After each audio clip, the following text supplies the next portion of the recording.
Hello, I'm Owen, and this is Mike. And on behalf of the Read Well, Live Better campaign, we'll be comparing Facebook status updates with quotations from literature. And the point of this exercise is to show people who are bored that there are alternatives to looking at your phone when you're traveling, and possibly suggest a few new titles for people who already read. Anthony says, being 21 sucks. I'm so fucking old. I'm like a quarter of the way through my life. Fuck me. Faulkner said, one day I was talking to Cora. She prayed for me because she believed I was blind to sin, wanting me to kneel and pray too, because people to whom sin is just a matter of words, to them salvation is just words too. Nihil says, stupid lefty scumbags on Q&A, why the fuck are my tax dollars paying for your arts degrees? Palahniuk says, I wanted to breathe smoke. Birds and deer are a silly luxury and all the fish should be floating. I wanted to burn the Louvre. I'd do the Elgin marbles with a sledgehammer and wipe my ass for the Mona Lisa. This is my world now. This is my world, and those ancient people are dead.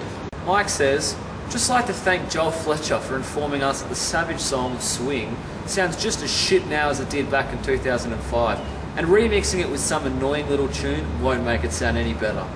Burroughs says, he stood there in elongated courtroom shadow, his face torn like a broken film by lusts and hungers of larval organs, stirring in the tentative ectoplasmic flesh of junk kick, 10 days on ice at time of the first hearing. Flesh that fades at the first silent touch of junk. I saw it happen. 10 pounds lost in 10 minutes, standing with the syringe in one hand, holding his pants up with the other. His abdicated flesh burning in a cold yellow halo, there in the New York hotel room. Night table litter of candy boxes, cigarette butts, cascading out of 3 ashtrays. Mosaic of sleeping nights. Hamish says, if a lecturer chooses a textbook for a class, and it so happens to be the one that he wrote, he can go suck my balls. McCarthy says, moral law is an invention of mankind for the disenfranchisement of the powerful in favor of the weak. Historical law subverts it at every turn. A moral view can never be proven right or wrong by any ultimate test. A man falling dead in a duel is not thought thereby to be proven in error as to his views. His very involvement in such a trial gives evidence of a new and broader view, the willingness of the principals to forego further argument as a triviality, which in fact is, and to petition directly the chambers of the historical absolute, clearly indicate of how little moment are the opinions, and of what great moment the divergences thereof. Matt says, there's a Pokemon which evolves when you hold the 3DS upside down. I mean, it's hilarious, but how does that work in flavour? What is the in-game explanation for it?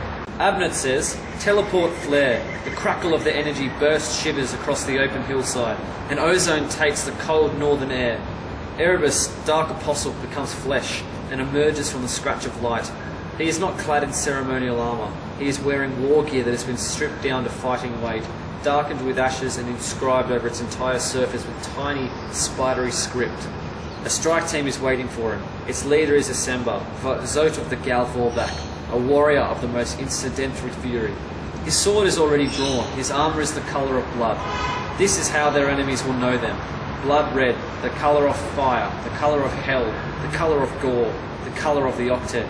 Right, so let's be fair. There are many reasons to use a Facebook, mostly for communication, so there is justification for everyone having one. But my essential point is that if you get tired of the mundane trivialities of Facebook, of pictures of food, or vague booking, then there are healthy alternatives out there. Authors create overarching narratives with beautiful language to create, genuine feeling. Now, inspiring books have the space to really explore perspectives in a creative way and create genuine empathy. Now, you could say, fuck off, I like Facebook, and that's a valid argument, it's your life. But hopefully you can, I encourage you all to read well, and therefore live better, and become a more knowledgeable and empathetic human being.